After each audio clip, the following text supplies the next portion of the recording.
The 580 Sports Talk Kansas Jayhawks Instant Reaction Show is live. I'm Dzwierzynski from Allen Fieldhouse in Lawrence, where the Kansas Jayhawks fought tooth and nail and got a career performance by Johnny Furphy to carry them to a 74-69 win over the Cincinnati Bearcats. Cincinnati's first appearance here in Lawrence since the 1960s, and they're sent home with a loss and an incredible effort from Johnny Furphy. That is where we have to start in this KU bounce back performance today. A career night, and with his family in attendance as well, all the way from Australia, their first time at Allen Fieldhouse, and what a performance they got from their superstar freshman son. How about this? 23 points. That was a game high on 7 of 8 shooting, even better from the floor in this one. Also had 11 rebounds that tied for the game high, and he tied his career high as well with 2 steals in the game. So altogether, that is the first career double-double for Furphy, highest new career point total, highest rebounding total in his career, and tied his steals total as well. All in all, a fantastic performance from the freshman, who has only gotten better and better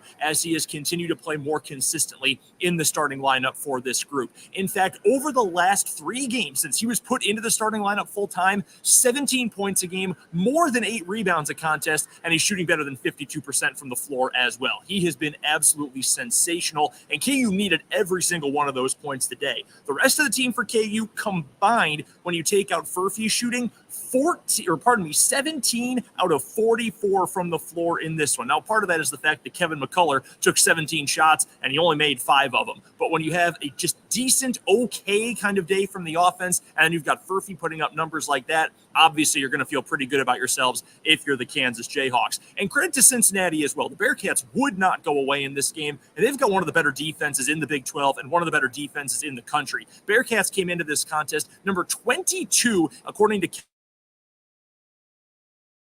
in the nation, and they really put together a strong effort, especially in the first half, not allowing KU to break away. The Jayhawks led by as many as 12 points just a few minutes into the game. It was 19-7, but then we ended up going to half 35-35, and obviously the final score ends up being just a 5-point differential with KU picking up the win. It fluctuated between about 5 and 8 for most of the last few minutes. Wes Miller burned off all of his timeouts, kept fouling, they kept making jumpers. Cincinnati did every time they got down the floor, but in the end, KU able to make enough free throws and able to put this game on ice to come away with their 4th Big 12 victory in 6 tries this year. Some other scoring totals for the Jayhawks in this one. I mentioned Kevin McCullough. He has had such a good year, a tremendous year.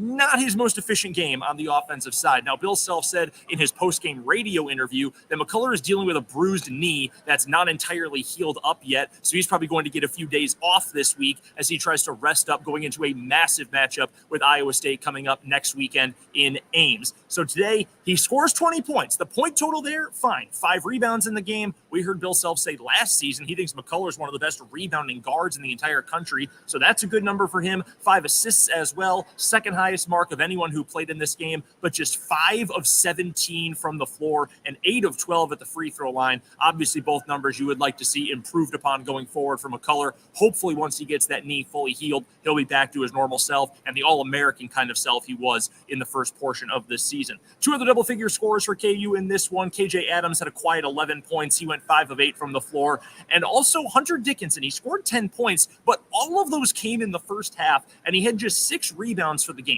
Rebounding has been a major issue for this Kansas program in the last couple of games. You heard about it from Bill Self following the upset loss to West Virginia this past weekend, and he talked more about it in this game today. Even said that while it's great for Johnny Furphy to have come away with 11 rebounds in this contest, that says something negative about the rest of this team, the fact that that was your game high. In fact, the rest of the Jayhawks combined, everybody else who saw the floor in this game, combined for just 18 rebounds, and KU was substantially out-rebounded, 40-29, the advantage for Cincinnati in that statistical category. So obviously still something the Jayhawks need to work on, that efficiency shooting the ball outside of Johnny Furphy in this game and rebounding both offensively and defensively. Although, to be fair, Self did say, and this was apparent watching the game as well, the offensive rebound offensive rebounding was not nearly as big of a problem as the defensive rebounding throughout this contest today. And again, Cincinnati deserves a lot of credit. They played a really strong game overall. Player of the game for them, at least on the offensive side, Dan Skillings Jr., who came off the bench, and he had 16 points in the game.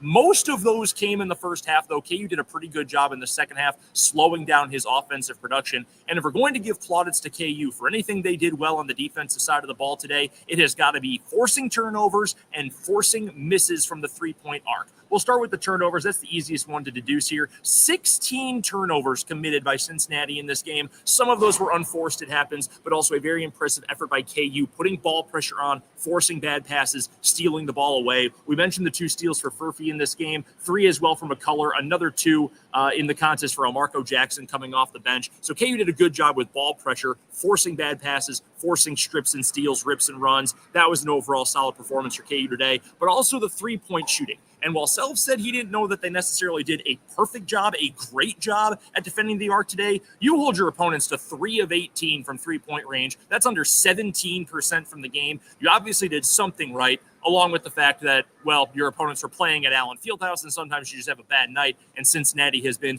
in a little bit of a shooting slump recently. I'm not going to say funk, because Wes Miller, Cincinnati head coach, was pretty fired up when he heard the word funk used about his team during his post-game comments just a little bit ago. But in the end, KU does come away with the victory, 74-69. Jayhawks improved to 4-2 in Big 12 play this year. Cincinnati falls to 2-4, but it's a very competitive 2-4.